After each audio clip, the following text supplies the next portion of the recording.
The gentleman is recognized for 1 minute. And the gentleman makes a point, and that is if you're under a gag order, how are we supposed to know if there's any abuses? Hello?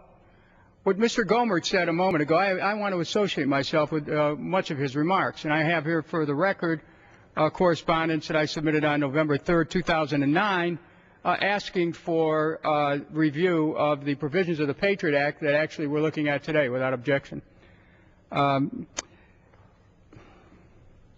We create government to secure our rights, not to give them away. The PATRIOT Act represents giving away rights, not securing them.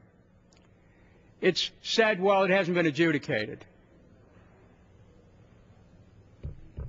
The laws that we make derive from our constitutional authority, and that's not just a matter of political will, but it's about moral reasoning.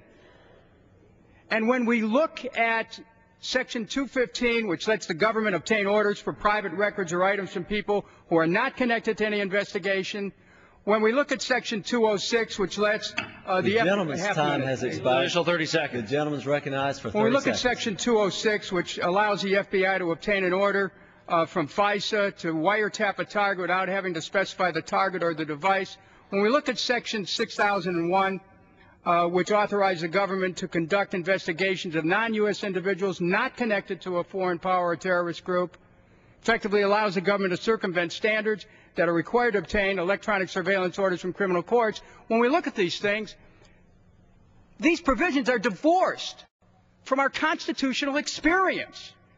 They're divorced from what we know are common sense provisions of what our rights ought to be. That's why I'm opposed to the extension of the PATRIOT Act, and why, if we had any sense, we'd repeal the whole thing.